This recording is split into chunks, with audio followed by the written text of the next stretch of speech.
Nagaa Waaqayyoo isiniif haa baay'atu. Akkam jirtu? Fayyaa keessanii? Nagaa kootii galata Waaqayyoo.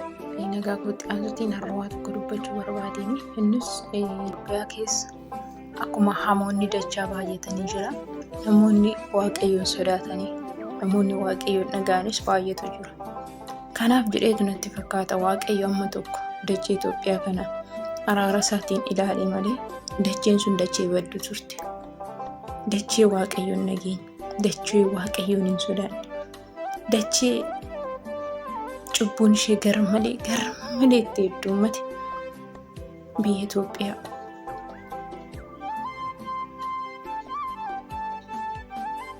Waaqayyo garuu waan calliseef beeka waan hundumaafuu guyyaan firdii isaa guyyaa gahetti.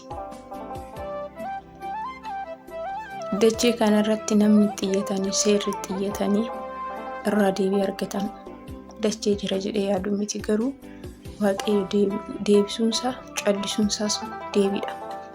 Kanaaf Waaqayyo guyyaa tokkotti saba miidhamaa jiruuf hin farada, isa miidhaa jirutti immoo hin farada jedhee amana. Amma dandeenyutti Waaqayyoon kadhachuu irraa kan hafe haalli amma wanti sooshaal miidiyaa irraa sifachi oofamu kun namni hundumtuu addunyaa fuuraa keessaa ba'ee addunyaa fuunsaa miira isaa keessa akka deddeebi'u nama godha.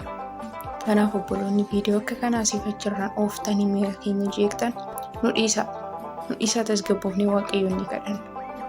Iddoo jirtanitti yoo dandeessaniif of eeggannoo godhaa. Waaqayyo dachee keenyatti nagaa akka deebisuuf nama lubbuun namaa biratti gatii dhabde kanatti Waaqayyo gooftaan firdii isaa akka dhiyeeffatuuf Waaqayyoon kadhadhaa.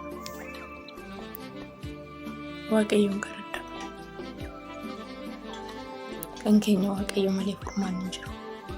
Dubbachuuf ani guyyaa sadeen kana jireenya fuuraa keessaa bahee gurra koorraallee wanti waca biyya kootii malee wanti natti dhaga'amu jiru jechuudha. Wanti biyya keenya keessatti ta'aa jiru hundumti keenya ni beekna. Haa ta'u garuu wanta immoo telegiraamii chaanalii tokko irratti caanamee jiru. Namoonni baay'een viidiyoo sana akka namoonni ilaalanii fi beeksisa hojjetaa jirtu hin ilaalinaa jettanii amma keessanitti namoota akeekkachiisuu keessanii garuu akka ijoolleen ilaalaniif gochaa jirtu jechuudha. Haa ta'u garuu bu'aa viidiyoota kana ilaaluu irraa namoonni baay'een dhukkubsataa jiru. Anillee wanta takka argee hin beeknetu arge. Viidiyoota sana keessaa garuu harki caalaan viidiyoota duraan waggoota 2-3 kana dura ta'aa ture jechuudha. Inna eessarraa viidiyoo duraanii kan ammaa walitti guurtanii akka saayikooloojiin keenya cabu, akka sammuun keenya miidhamu, akka maraannu biyya namaa keessatti sammuu keenya akka gadhiisnu nu gochuutti jirtan jechuudha. Dhugaa dubbachuuf eengadhaanii nama rukutamee akka lukkuu gaafa qalan beektanii lukkuun gaafa qalan amma lubbuun ishee keessaa baatee dhumattee qorritutti hin batattiste jechuudha. Kanaaf wanta saafaa wayiitti gadi qadaadu akka qorritu fachi keessa akka batattiste mana keessa beekneef nama akkasitti qalamee otoo lubbuun keessaan bahin mana keessa akka lukkuutti batantaruun arge. Sammuu kootu walla gadhiise gaayis laphee koo na dhukkube. Battaluma kana argin bilbila koo darbee bilbilli koo bitintiin ishee dhaamee jira jechuudha. It's okay, rakkoon qabu lubbuu namarra hin caalu. Garuu obboloonni baay'een immoo dhukkubsatanii obboleettiin mana yaalaa galtee jirti jechuudha.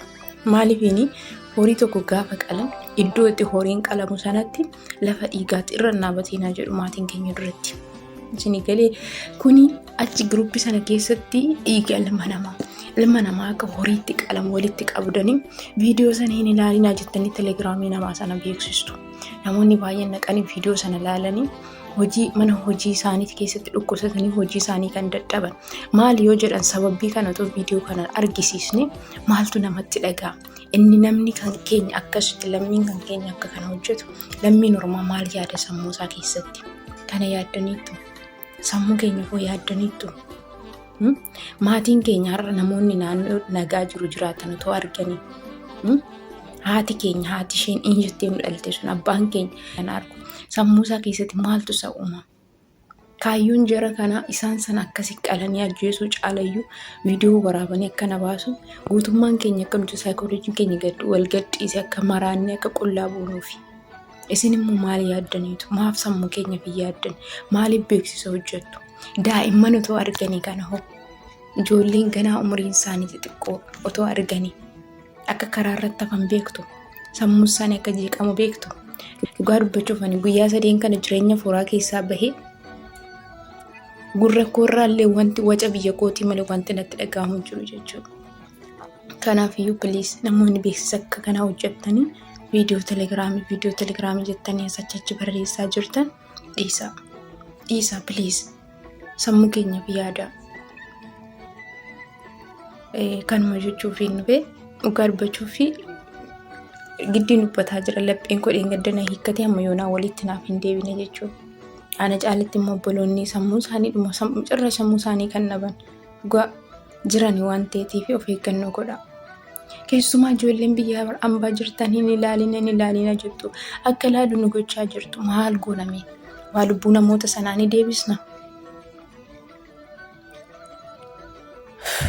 Waaqayyo gooftaan biyya keenyaaf nagaa haa deebisu wanta jedhu hin qabu. Ni danda'ametti of eeggannoo nuufillee godhaa fi keessaniifillee godhaa. Viidiyoo isa duratti sammaa walitti qaqqabdanii sammuu keenyas nu jeeqinaa, sammuu keenyaaf nagaa kenna. Amma dandeessanitti garuu kun abaarsa guddaadha. Abaarsa jechuudha. Kanaaf amantii qabdaniitiin Waaqayyoon kadhadhaa.